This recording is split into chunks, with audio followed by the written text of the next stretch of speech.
Welcome to Ren Behind the Practice. I'm Sophie Campisi. I'm a holistic business strategist, and I spend a lot of my time in conversation with practitioners, coaches, and healers about the behind the scenes of their businesses. What I started noticing is that some of the most honest, important conversations about building a practice were happening quietly, one on one, behind the scenes, and often in isolation. Most practitioners are incredibly skilled at the work that they do with their clients, but very few of us were ever taught or trained in how to build successful startup businesses. And suddenly we've been left trying to figure it out on our own.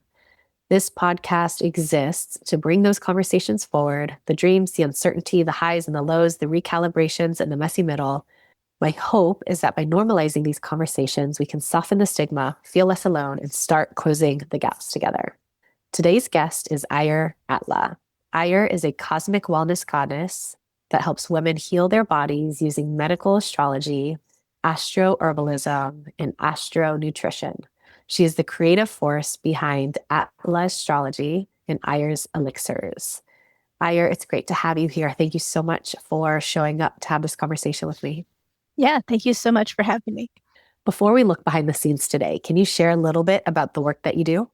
Yeah, so back in 2012, I had my own spiritual awakening, and I'd grown up in a cult, and I'd already kind of left that when I went off to college, which was not what they expected women to do. I was, supposed to get married at 18 to the first, male designated person who came along and asked, and have a bunch of kids and be, happy and barefoot and pregnant in the kitchen. And that was not what I wanted to do. So I went off to college and I did my own thing. And so I'd kind of left that behind. I got a lot of like shunning from that and stuff. So I'd already was kind of feeling out of sorts. And then in 2012, I had my daughter, and I had a near death experience while giving birth to her, which led to my like massive spiritual awakening from there. And when I got through the first year and a half of her life, which was very, very rough. I made it through that. And I was like, okay, I can't just sit on what I now know and just not share it. So I went back to school. I got some degrees in herbalism. I discovered medical astrology. I did what a lot of us do. And I started using it on myself first to kind of validate it, in a way.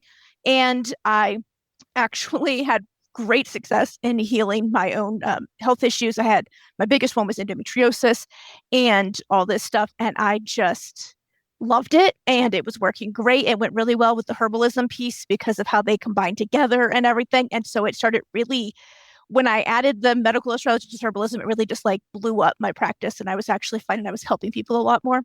So my main clientele that I help are women who are looking to heal their minds, bodies, and spirits, that are ready to overthrow the patriarchy, but don't want to be sick while trying to do it, right? Because how can we overthrow things if we're laying on our couch and we can't move? So I really work mainly with women who are having hormonal issues, who want to get pregnant, things like that. I've helped a lot of women over the years achieve pregnancy. I've helped a lot more heal their PCOS and endometriosis and all the fun stuff that they tell us is incurable. And it has been fabulous. And so that's really where my love is and like my heart really sits. So that's my main thing that I do using astrology. And then I went back to school and got a degree in nutrition and stuff too. So I combined the herbs, the nutrition, the medical astrology piece, and just really help women understand their bodies and how to heal them by using what nature provided for us. And it's been absolutely amazing. Is the bulk of your work virtual? Yes. And primarily, do you work one-on-one? I have several ways to work with me. The main one that I like is the one-to-one. So I do that. It's a minimum 3 month commitment because it takes at least 3 months, 3 moon cycles to determine how well the changes that we have made are working on your menstrual cycle. So the minimum is 3 months, but I also offer 6 month and 1 year packages as well. So we can really dial in. I find most people start with the 3 months and then are like, hell, this is really working and I want to do more. So then we continue from there.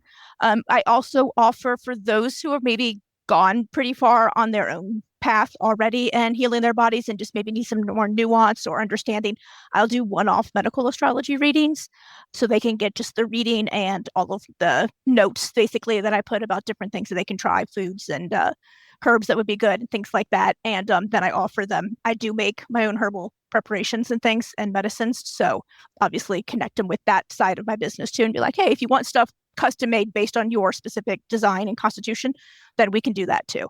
And then I do intuitive healing sessions as well. Those can be one off and they are included in all of my one-to-one work. You get one a month if you work together one-to-one.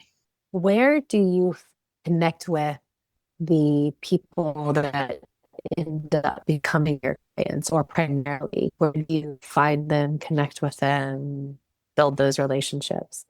Lately it's been Threads.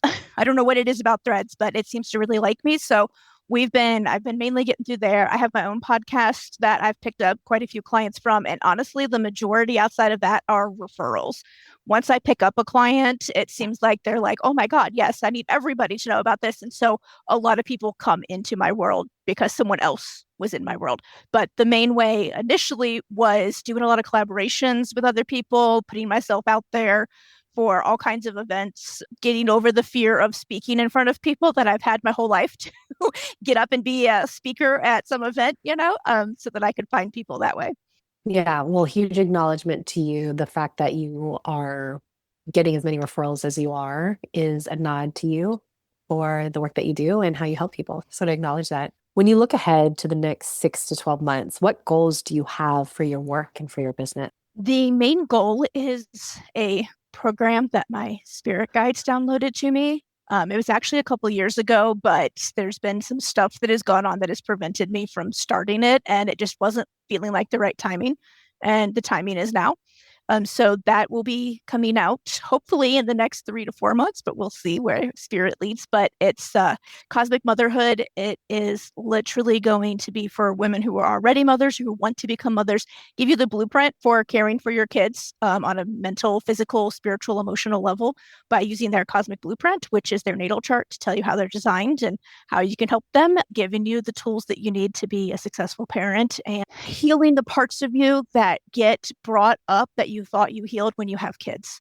Having my kids literally brought up things from my childhood that I thought I'd either healed or didn't even realize was an issue until I had children, and was really brought to my knees with a lot of issues. And I had to work on that so that I didn't damage my children and take out on them things that they weren't really a party to at all. And so I really want to help women do that too. And then at the end of it, I teach them how to do their own herbal medicine at home so they can treat minor illnesses and things at home and can be the healer that a lot of us as mothers want to be. It's hard to outsource a lot of times that care for our family to someone else and feel like they're getting what they really deserve and need. So that's the biggest thing that's coming up. And then I have a couple of challenges that I'm looking into doing and other things to help mainly women get their health into place in different ways. So those are the biggest things coming up in the next 6 to 12 months that I can think of, right off the top of my head. For the new program, so for building that and ultimately enrolling people and participants in that, what action do you think it's going to take for you to get there, to get to that next chapter for that program? Well, a lot of self promotion, which I'm not always very good at. I find it really hard to talk about my own offerings. I'm happy to talk about everyone else's offerings all the time, but when I go to talk about my own, I don't know what it is, but it's like my whole everything just seizes up inside of me. I can't even get the words out sometime of what it is. And part of that is, if you look at my natal chart, my Chiron is in Gemini, and Gemini is governs the speech and how we use our voices and is the messenger and likes to educate people. And my wound there is that nobody growing up ever wanted to hear anything I had to say. And I was always pushed down for knowing too much or being the know-it-all or whatever. And so I'm finding that I'm working through that. It's gotten way better over the years, and especially the last couple, I've really just said, you know what? I've also hit perimenopause, so that's part of it, is I just have no fucks left to give. So I've definitely gotten a lot more just fuck it. If people don't like it, I don't care. I'm doing it anyway. And so that's helped. But yeah, the self-promotion is the hardest piece. So far, I've gotten over that by applying for and being accepted into 2 different summits this year for speaking on women's health issues and in my particular expertise in that.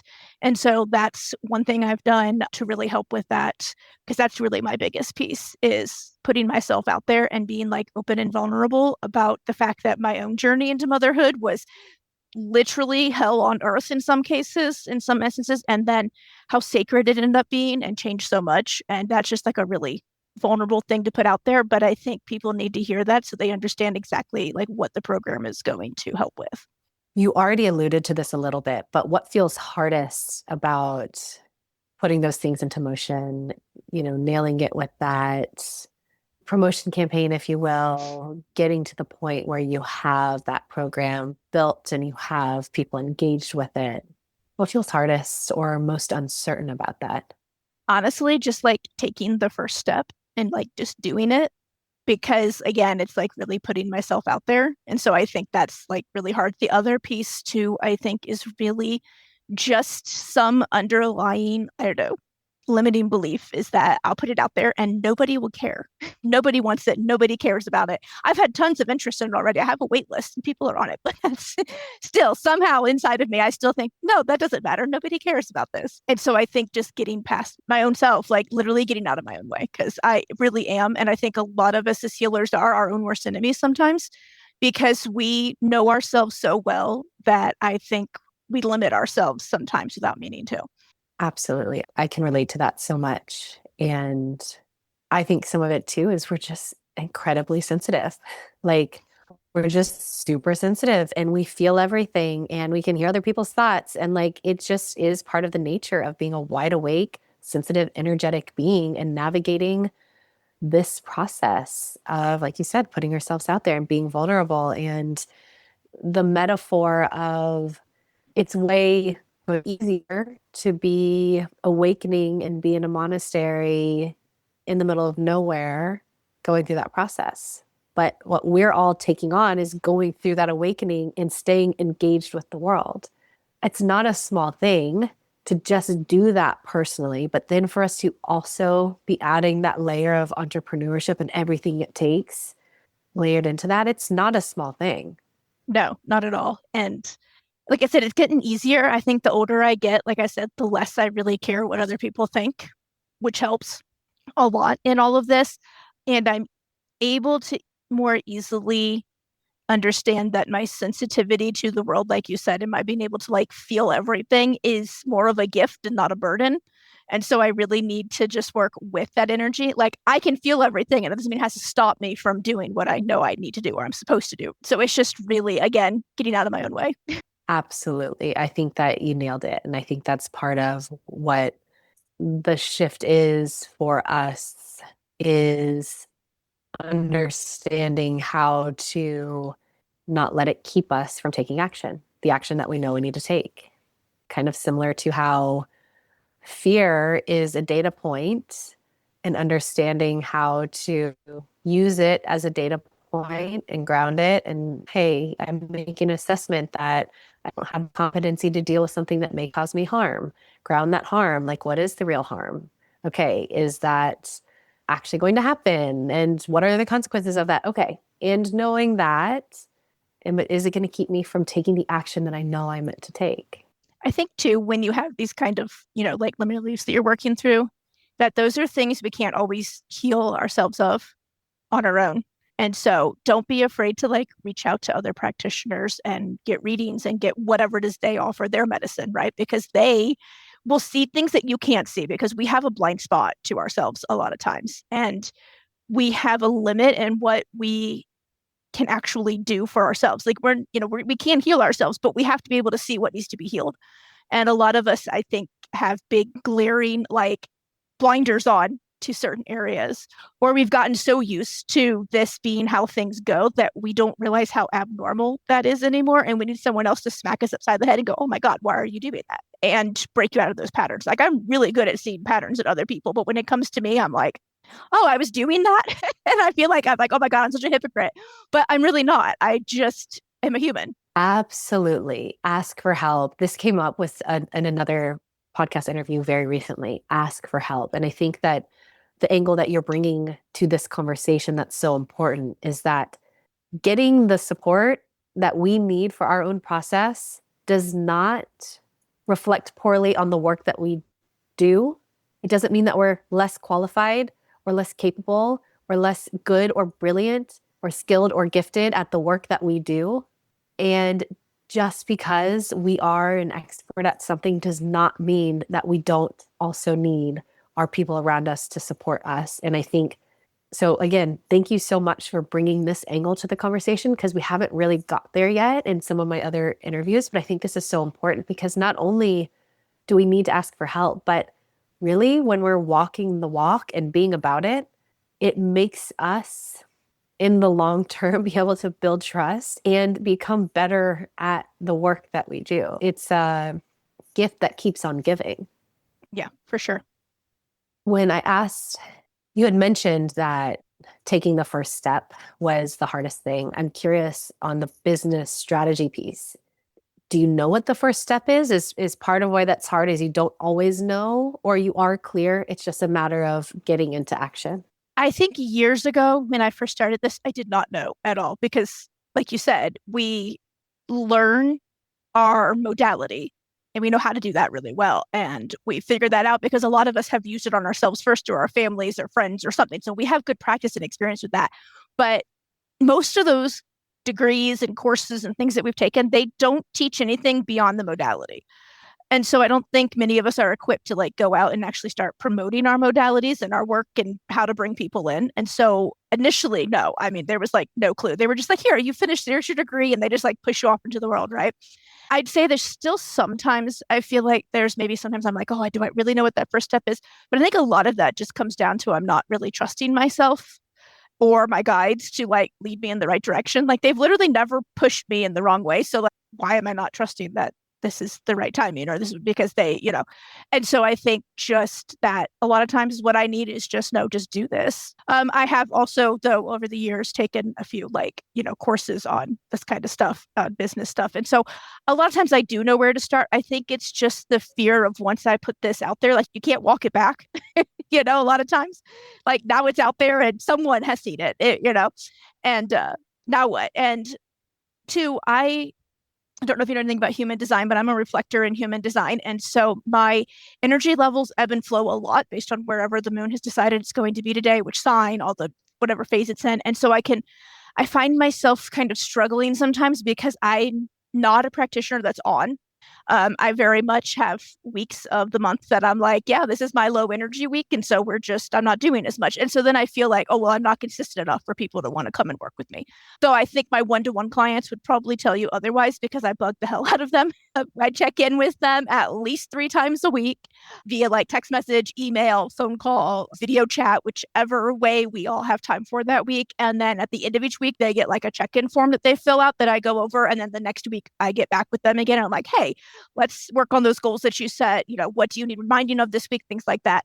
And we meet a lot and we talk through a lot of things. And so that I think I still do, even on like my low end weeks, but I'm not doing like a lot of readings and one-off stuff. So then I'm like, oh, well, I'm not how I need to be. And a lot of it's just shitting myself because if you listen to a lot of the business bros, like if you're not on 24/7, running yourself into the ground, burning the candle at both ends to get this business up off the ground, then what are you even doing? You're never going to make it. And sometimes that gets in my head, I think.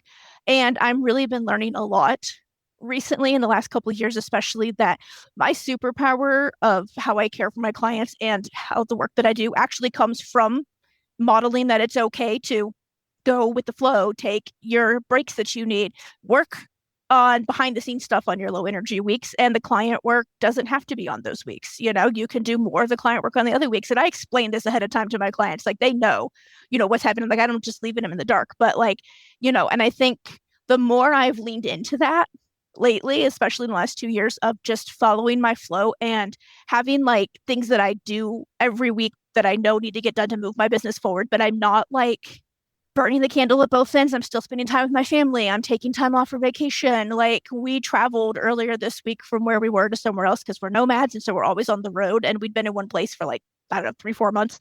And so it was time to go and it was getting too hot. We're like, no, we can't do this. So we left. So we left on Sunday. So I drove all day Sunday for like 8 hours. I was tired. And then we're in the into Pisces season and there's Pisces new moon. And it was just a lot of energies that were really making me go. So I took the week off. I checked in with my one-to-one clients as needed, but like I took the week off from everything else. And instead of beating myself up for it like I would have before, saying, oh my God, my business is going to die now because I'm taking a week off randomly, I just was like, no, my business is going to be fine. In fact, it'll be better because I'm well rested. I can now take on more work and help more people. So I think honestly, going against the grain is sometimes the best thing that you can do for your business.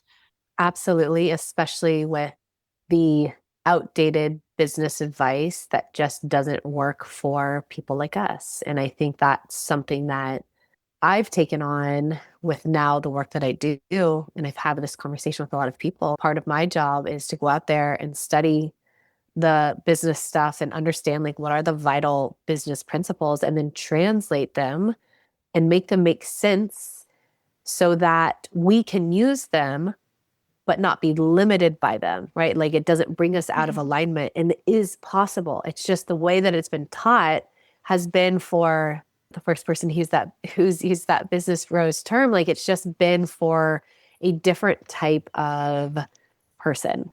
And if the business advice that was out there in general worked for us, things would look very different for all of our practices and for our whole industry. And it doesn't. And what you're saying is I'm a projector. So I understand the energy thing and the limits on energy. And like you said, when I had my first son, it was a huge coming out of the conditioning of more is better.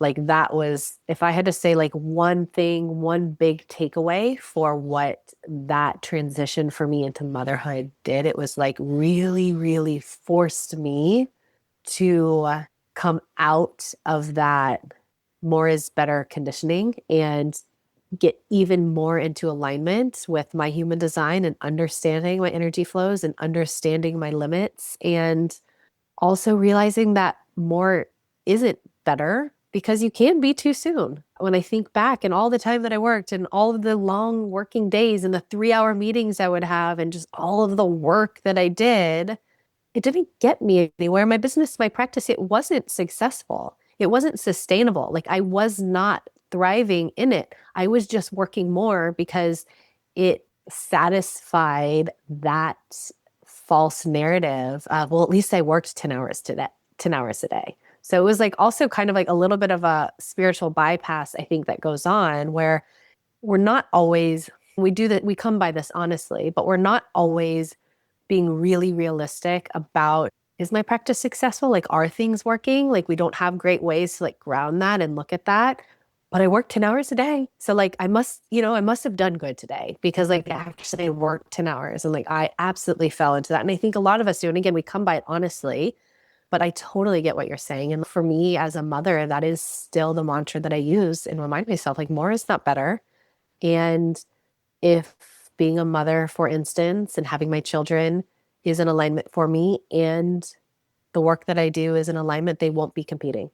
And reminding myself of that over and over again. And yeah, anything else that you want to say about that? No, I think you nailed it with honestly for a lot of us, especially those of us with a uterus and ovaries that are very sensitive to the moon's phases and everything and our energy and our everything ebbs and flows with that, with our, menstrual cycle and everything, that it's less is more. And we need to be okay with doing that. And it's hard for sure sometimes. But yeah, you're right. Motherhood will give you that lesson very quickly because you have to learn very quick, especially when you're like a first time mom and you want to do everything perfectly for that first kid because you don't know what you don't know. And you're like, oh my God, I don't want to ruin them. So I'm going to have to do this, this, and this. And you're following everyone else's advice and you're not listening to your own intuition. You're trying to do all the things and you realize you get burned out very quickly and your baby is still not responding to 90% of the stuff that you're doing. And you're like, what am I doing wrong? And it's not you. It's literally not you. You're outsourcing your intuition. You're outsourcing your understanding of your baby and getting to know them. And it will teach you very quickly. Less is more when it comes to raising kids 99% of the time. There's a few times that's not true, but for the most part, the less you do, the happier you and your baby will be. And ultimately, as they grow too, because it's just, they don't need a mom who's so burned out that she can't get off the couch or out of bed, or who's literally in the hospital because she has worked herself into there because she's trying to do too much. And I've been there. I literally was preaching to myself right now because I did that with my first baby, right? Because you don't know what you don't know. And I spent 18 months being miserable for the first 18 months of her life because I was trying to do way too much. So, yes, less is totally more if you are any kind of practitioner that really is sensitive to the moon cycles for sure. Just listen to your body and don't outsource your intuition to other people. What If this doesn't happen, what's the cost to you, to others, to the world, if you're not able to get to the places that you want with your work or the visions that you see? What's the cost? Well, there'll be a whole lot of women that aren't healed like they need to be, want to be, deserve to be. We all deserve to be happy and healthy. We deserve to live the lives that we want, and we can't do that if we're not happy. There'll be a lot of women who I used to be like that will think there's something wrong with them because they're not, following the norms on things. They're trying to do too much and they're burning themselves out and wondering why things are still failing in their lives.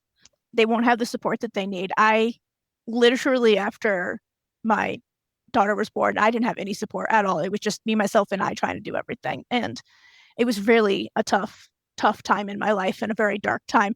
So much so that I actually went and got my postpartum doula certificate and did that for a very long time to support women after it, because I was like, oh my God, no one should ever have to go through this again.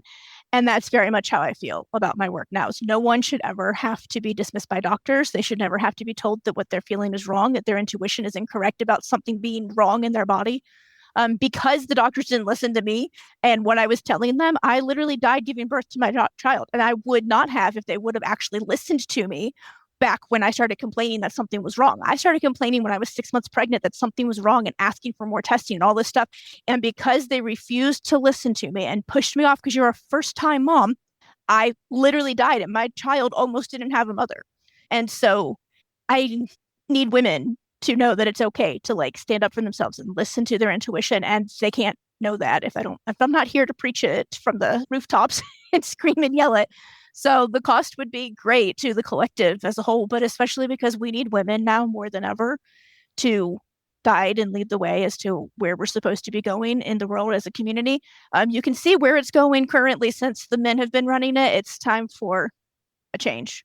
And I want to be at the forefront of that change. And I can't if I don't put this stuff out there. Eir, thank you so much for joining me today to have this conversation. And for those of you who are listening, if any part of this resonated, you're in the right place, please reach out. I want to hear from you. And if you want to reach Eir directly, the links to her website, Instagram profile, and threads are in the show notes. Thank you again, Eir, and to everyone else. Thank you for listening, and we'll see you for the next episode of Ren Behind the Practice.